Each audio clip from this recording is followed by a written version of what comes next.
Hello and welcome to another Wine Steward video and the least romantic set background for videos that we do. I try to be out there on the wine bar mezzanine, but right now we have visitors out there. So we're coming to my grungy looking office to present to you what's going on around here. Yes, there are things going on around here. What's not going on around here, at least for the last week and a half, is a lot of foot traffic. We're low on people like you, so we're asking you to be involved here. We're going to give you really, really good reasons why you should be, including this right in front of you. What do we have here? A box of pasta and a chunk of cheese. Well, let's elaborate. This is beautiful pasta imported from Italy, and more importantly for this video, this is a pecorino filiano that comes from Basilicata in southern Italy. This is a beautiful pecorino. Pecorino means that it's made with the milk of a pecora. That would be a goat? No. A cow? Sheep. Pecora is sheep. And pecorino, which is a cheese that occurs all over Italy, simply denotes that it is made of sheep's milk. But in this case, it's aged, it's chunky, it's almost to the dryness and the chunkiness of Parmigiano Reggiano. Doesn't have quite the crystalline quality of that. Katiana, one of our newer staff members, have you met her yet? She's darling. You gotta meet Katiana and you will come back to the Wine Steward more often. She took home this cheese and played around with it and was given by Eric the advice on a particular recipe called cacio a pepe. Cacio a pepe is rather easy to make. Short list of ingredients, it's just more about proper procedure. So what you do is you boil this pasta until it's nearly done. You reserve about a cup of water, the water that it was boiling in, and colander off, strain off the rest of the water. So the pasta's nearly done, right? And at the same time, you've gotten a skillet ready with olive oil and peppercorns, black peppercorns in the skillet. And you're expressing into the oil via heat the flavors of the black peppercorn, all right? Now, once you've done that, once you've gotten the flavor out, you get those peppercorns out. So get a spoon or whatever you need to get them out of the oil, out of that skillet. And then you introduce the nearly finished pasta into that skillet and start tossing, and crumbles of this pecorino, and you are making cacio a pepe. You're going to work on it until you get the consistency that you want. This is kind of glorified mac and cheese, if you will. Maybe easier to make than mac and cheese. But this is a wonderful cheese to do it with. I love this cheese straight. I love an earthy, harder cheese from Italy, including this pecorino filiano. This is to say that the Wine Steward, even though our cheese cooler is busted and you have to go farther back into our store right now to encounter our olives and cheeses and charcuterie in our main cooler, they're still there. We're still here. They are still there. And you should check out this pecorino, whether you're going to eat it straight for a nice, colder, earthier chunk of cheese experience, or make your own cacio a pepe, as I hope I've correctly described it. All right, so voila, that is item number one. Let's tell you a little bit about what wine would actually might work. They're back up there. Let's put a glass slightly used up here and just say there's always a prop to remind me what to tell you about. Boom. Here is a wine that is going to our least expensive wine club called the Curious Wine Club. That gets two bottles, not two glasses. We'll give you more than that. 2 bottles of red wine every month. And what we are giving you is one of my favorite Primitivos I've ever tasted. This is Primitivo from Puglia. So Puglia is the heel of the boot, you might say. You know how Italy is shaped like a boot? This is the heel of the boot. And this is Primitivo, also known as, or is genetically identical to Zinfandel. And I must say that I have a hard time with Primitivo, the grape and the wine. The wine resulting from Primitivo is often too stewy, too overripe, too green and red at the same time, just like awkward and unbalanced. We chose this for your wine club because it's none of those things. It actually works. It's lovely wine. It's warm-hearted. It's obviously from a warmer part of the wine world, and yet it knows when to stop. And warm-heartedness, what's the problem with that? That's okay, as long as it's not too, if it remembers when to stop hugging you, you know. It would be lovely with this little combination of things you're bound to be cooking sometime in the next couple nights. Primitivo from San Marzano, named just like the tomato, from Puglia, right next door to Basilicata. Kind of fun to have this next door neighbor thing going on. This is in our Curious Wine Club, and I'm pouring it out not just because it would go nicely with your pasta dish, but also because, beloved wine club members, your wines are now ready to pick up. Your September wines are here and ready. You know, we have 7 different wine clubs. We try to say yes to all of your different appetites and budgets. And the more wine club members we have, the better off this downtown Pleasanton business is. So please, if you're not a member right now, or have been, or will be, let's call it will be. Let's think optimistically. Support us in the way of getting 2 bottles of wine that we choose for you every month, and getting for you 10% off all of the wine you buy here, wine and spirits. Hey, how about that? We thank you back. Wine Club this month, San Marzano Primitivo in the Curious Wine Club, delicious Primitivo, and I don't say that very often. Okay, now we'll finally remove these props and tell you a little bit about what's going on in the wine bar. Okay, so wine bar this week, every week is different. We change the menu absolutely every week. I'm speaking with bouncy Italianishness because I'm heading there. I can't wait to get out of town and go have a little trip. But I need your help. I need your support. This is like a GoFundMe. I'll be mentioning it in a minute. We need your support so that Jim can actually have a long-awaited vacation. But I won't start the sob story yet. Let's tell you about an Italian wine in the meantime that's actually available on the wine bar menu. This can be done by the glass. This is from our friends at La Spinetta. La Spinetta is interesting in that they are a producer of wines up in Piemonte, up in the northwest, and wines in Tuscany, in central Italy. This is from Tuscany. This, as you can obviously see, is a dry, well, you don't know that it's dry, we're telling you, but you know that it's a rosé, right?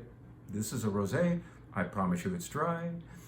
It is 50% Sangiovese and 50% Prugnolo Gentile. This particular producer is hell-bent on making that distinction. The fact is, Prugnolo Gentile is also Sangiovese. It's just a particular clone of it, but these guys want to talk that up. So, essentially, 100% dry rosé made of Sangiovese. Whether you want to say Sangiovese or Prugnolo Gentile, that's entirely up to you, but it's delicious. It's a nice late in the season arrival of dry rosé from Tuscany, Italy. Voila. I want to tell you about another wine that does allude once again to our wine club experience. What we're often giving you wine club members is something that's barely available. We don't want to give you grocery store stuff. We want to give you things that are distinctively good. That's the first requirement. And then things that maybe are hard to find unless you come to the Wine Steward to enjoy your 10% off wine club membership discount. This is the last of its kind. Chardonnay, which I think you see proudly proclaimed on the label, is a red blend, but it's a blend favoring Carignano. Carignano is the same as Carignan. This comes from Sicily. No, it doesn't. Shut up. It's from Sardinia, the other island. Sardinia, the island off the west coast of Italy. And it's 85% Carignano. The rest of it is Syrah. And Carignano kind of rules this wine. It's a 2019. It's got a little time on it. And like I said, it's the last of its kind because its maker, basically the inspirer of this wine, passed away 1 year ago. And so there will be no more Chardonnays from what we've heard. The brand kind of passed away with him. However, it's a wine I've known and loved for a very, very long time. It's soulful. Let's just say it's a red wine that isn't fruit forward necessarily. It's got it's got fruit, but it's also got chocolate, and it's got some kind of grimy soil qualities too. It is essentially a soulful red wine for which you have to be in the mood. I would put it into a decanter for a minute or two, but not for long, and I would cook for it. You definitely want to eat with Chardonnay, 85% Carignano and 15% Syrah from southern Sardinia, the island of Sardinia. Very, very warm place, very, very old vines, own rooted. In other words, they're head pruned and ungrafted, very old, dry irrigated Carignan vines, Carignano, right next to the beach down there in Sardinia. So it's a warm place, but you also get the maritime influence. Everything about this wine is cool. This is going to the World Class Wine Club, and it's also on our wine bar menu this week. We barely have enough bottles to also put it on the wine bar. And we bought all that was left. This wine that's very, I think you can tell, is very personal to me. It's gone. When it's gone, it's gone. You can't buy any more. Sorry, you can't reorder it. Heartbreaker. Okay. Now, one more heartbreaker. I want to tell you about this event that we're doing on Sunday where we have a great wine friend named Paul Bullard coming. He's going to present wines with conviction. And what I really, really want from any one of our events is a presenter who presents with conviction, and that's sometimes me, sometimes somebody else, and wines that deserve that presentation. You're going to get that if you sign up. We're at a time right now with a wine steward where even my voice is breaking. This is the tearjerker. Things are desperately slow around here. We need people who believe in real wine to get in here and to do the wine steward thing.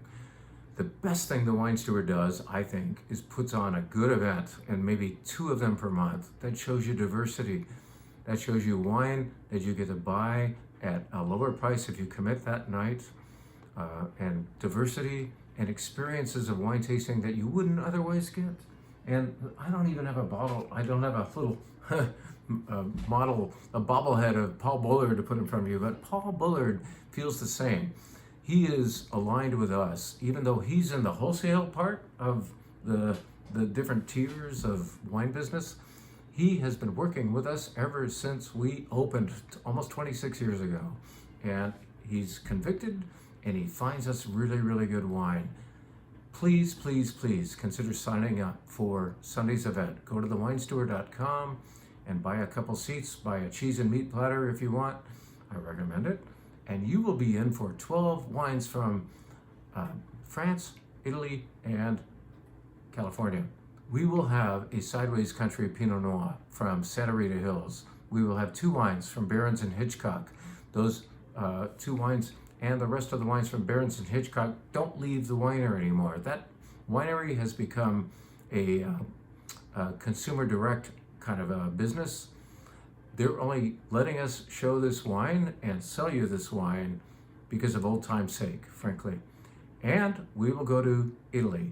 We will have from Vagra, V-A-G-R-A, a beautiful Barolo and Barolo's little brother, so that you can spend a lot of money on one wine and less money on the little brother wine, both made of Nebbiolo, and it'll be good. We will go to Burgundy. We will have white Burgundy, maybe once or twice. We will have red Burgundy. We will have Sancerre. Ever heard of it? Of course, everybody knows Sancerre. The point is, Paul believes in us and believes in you with your sense of wine wondering. We need you. We need you to come to this event. I am leaving for Italy in a week and a half. I want to leave optimistically. I want to be able to come back to a store that's still operating. Ah, man, sob story? Yeah, it's been really, really hard. This is our worst year, hardest year since the recession. I'm willing to reveal that to you. I'm saying you, wine club members, and those who aren't, but who still shop here a lot, tell a friend. Tell people how rare it is to have a place like the Wine Steward nearby. This doesn't happen everywhere. This happens virtually nowhere. A place that has 7 different wine clubs, a wine bar mezzanine that looks over a beautiful sea of wine downstairs, a great display of foreign and domestic wine, cheese and meat and charcuterie. Well, that is, I'm being redundant there, but the point is, we do a lot. We try to do it all. We have beautiful gifts, accessories, we have events. Do you want the Wine Steward to stay here? I'm just saying to you guys, like, sign up for Sunday as an indicator of that. Sign up, attend. We promise you a beautiful wine experience, and we also expect you to buy some wine there. I think it won't be hard to do. Thank you. Sorry for being real for this particular reel, but sometimes if you're not crying wolf, you gotta just cry, hey, come on. Let's keep the Wine Steward here. I need you. Thank you.